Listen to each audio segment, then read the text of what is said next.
Assalamualaikum warahmatullahi wabarakatuh. Salam sehat dan bahagia. Kembali lagi di channel Madrasah Yusuf. Oke, seperti biasa saya mau berbagi pengalaman ya tentang asam lambung, GERD, anxiety psikosomatis.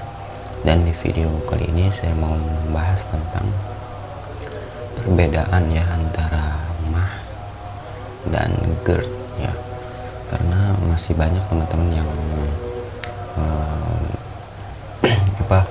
bertanya antara MAH dan GERD itu bedanya dari mana gitu.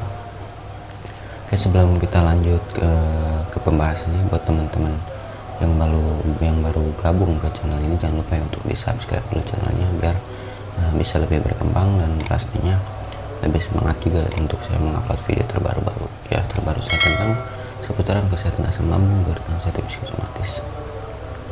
Oke, mohon maaf ya teman-teman, saya bikin videonya agak bisik-bisik suaranya, soalnya saya bikin video ini jam berapa ini, jam 4:30 ya, subuh ya, waktu subuh.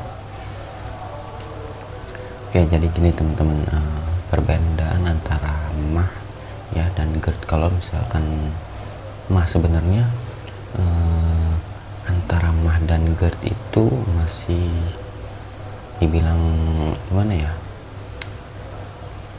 ada kaitan lah, cuma perbedaan hanya dari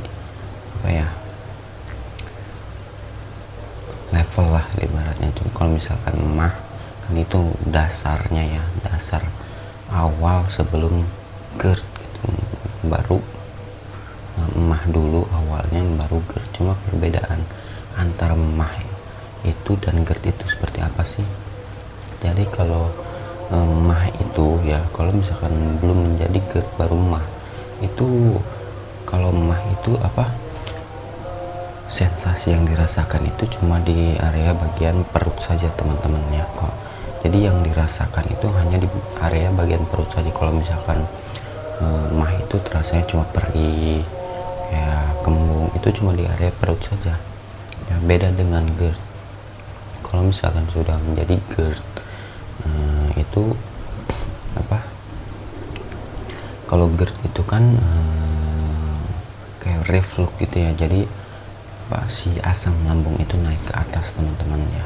Si asam lambung itu naik ke atas karena sifatnya asam lambung itu korosif ya. Jadi setiap organ tubuh yang dilewati sama asam lambung itu dia akan terasa perih gitu, iritasi. Jadi setiap organ tubuh yang dilewati sama asam lambung itu dia akan teriritasi, akan terlukai itu oleh asam lambung tersebut, karena sifatnya itu korosif, jadi melukai.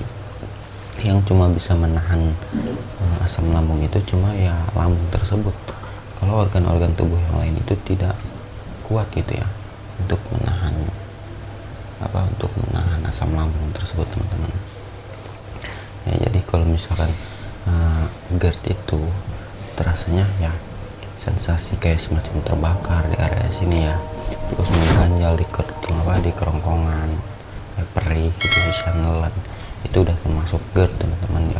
Itu udah GERD ya, karena akibat asam lambung tersebut yang naik gitu ya, yang reflux.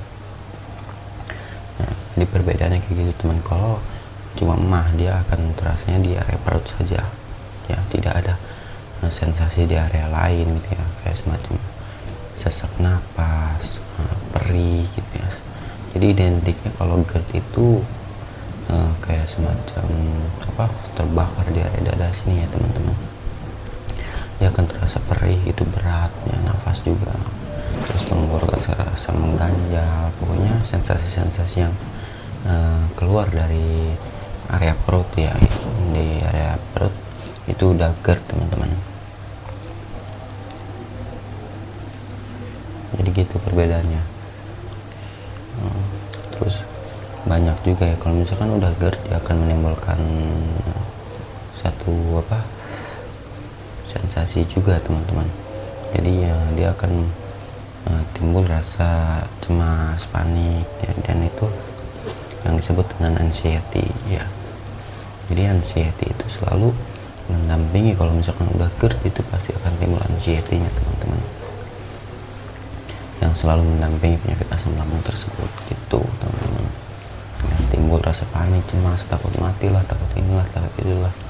Ya awal dasarnya dari emah dulu, dari emah, karena terus menerus kita sering telat makan, sering menyepelekan makan gitu ya, hingga si lambung kita ini luka, terus si otot esofagus kita ini kelep ya, yang bisa disebut dengan kelep lambung. Jadi di antara kerongkongan dan lambung itu dia ada kayak semacam pintu gitu ya teman-teman, pintu untuk keluar masuk, untuk masuknya makanan, bukan keluar masuk, untuk masuknya makanan gitu teman-teman. Jadi kalau misalnya makanan masuk, si klep ini dia akan terbuka teman-teman dengan sendirinya, dia akan terbuka.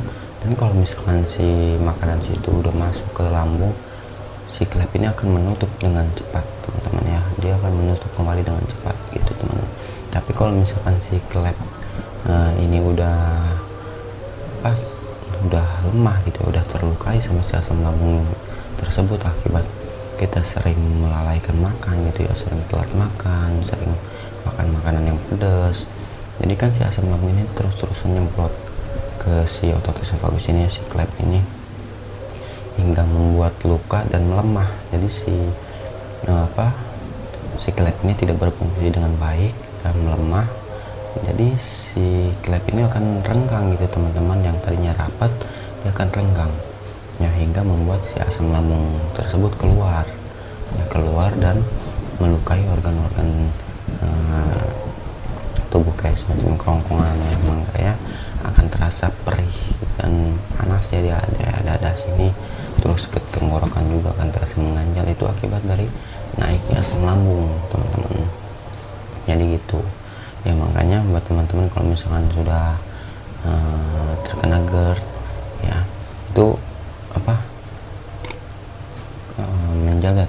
harus menjaga 3P dengan baik. Jadi untuk yang masih emah juga, dia jangan sampai kena GERD lah ya. Kalau misalkan masih emah ya perbaiki pola makannya juga, pola hidupnya dan pola pikirnya ya teman-teman. Tapi kalau misalkan soalnya kalau udah terkena GERD itu repot teman-teman ya, untuk menyembuhkannya itu ya gampang-gampang susah teman-teman. Kebanyakan sih susahnya gitu, kalau misalkan kita belum tahu tentang penyakit GERD itu sangat susah banget teman-teman untuk sembuhnya. Bahkan ada yang nyampe bulanan, tahunan teman-teman ya, susah banget ya. Tapi kalau misalkan udah paham, dia akan mudah lah untuk menyembuhkannya ya teman-teman. Karena saya juga dulu pernah mengalami penyakit asam lambung ini kayak kurang lebih itu sampai 8 bulan saya 8 bulan saya waktu belum tahu tentang penyakit GERD ini. Saya 8 bulan itu nggak bisa ngapa-ngapain, tapi nggak ngelakuin apa-apa gitu ya, karena sensasi-sensasi yang silih berganti dan anxiety-nya juga yang terus menakut-nakuti ya, akhirnya saya nggak bisa ngelakuin apa-apa gitu. Mau keluar rumah takut, mau ngapa-ngapain takut, susah banget teman-teman ya. Tapi kalau ketika saya sudah tahu, saya pelajari, alhamdulillah gitu ya, saya bisa sembuh kembali teman-teman. Jadi teman-teman juga harus mempelajarinya gitu teman-teman, biar bisa sembuh kembali seperti sedia kala gitu. Ya jadi untuk perbedaan mah dan GERD itu ya seperti itu teman-teman ya. Kalau cuma mah ya terasa sensasinya itu cuma di area perut aja ya, perih itu, kembung ya. Jadi hanya di area perut saja teman-teman. Tapi kalau misalkan sudah GERD ya, dia reflux, asam lambungnya naik, dia akan terasa perih, panas di area sini, akan terasa mengganjal ya. Terus ya banyak lah nanti timbul sensasi-sensasi yang lainnya gitu teman, kayak kelayangan, pusing ya, mual, mata buram, telinga mendengung dan sebagainya. Pokoknya banyak banget sensasi kalau udah GERD itu teman-teman. Makanya sebelum terkena GERD ya lebih baik teman-teman perbaiki ya pola makan teman-teman. Kalau misalkan masih suka telat-telat, jangan sampai telat lah ya. Kalau misalkan masih mah itu masih bisa diobati lah kalau pakai obat-obatan kayak ya proma segala macamnya gitu ya.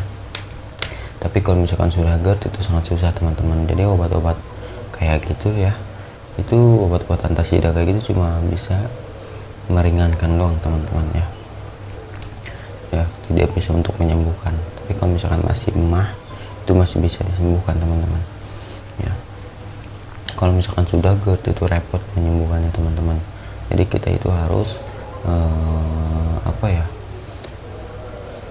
jadi menyatukan kayak semacam, pokoknya 3 hal lah yang harus kita lakukan itu teman-teman. Jadi cuma bukan mengobati saja, bukan cuma mengobati lambungnya saja kalau sudah terkena GERD itu ya. Jadi yang harus kita obati itu lambungnya, pemikirannya, pola hidupnya, itu semua harus kita olah teman-teman, harus kita perbaiki dari awal lagi itu. Jadi kalau misalkan sudah GERD itu repot lah pokoknya, tapi jangan sampai terkena GERD. Dan buat teman-teman yang sudah terkena GERD ya, itulah ya, perbaiki pola makannya, pola pikirnya, dan pola hidupnya ya. Jadi jangan sampai ketiga pola ini teman-teman lalaikan. Kalau pengen sembuh itu ya harus dijaga dengan baik ketiga pola ini agar bisa sembuh lagi seperti sedia kala gitu teman-teman. Mungkin cukup sekian dulu ya. Semoga video-video saya bermanfaat ya, bisa membantu kesembuhan teman-teman. Alhamdulillah kalau misalkan sampai bisa menyembuhkan teman-teman kembali gitu ya. Oke, terima kasih. Wassalamualaikum warahmatullahi wabarakatuh.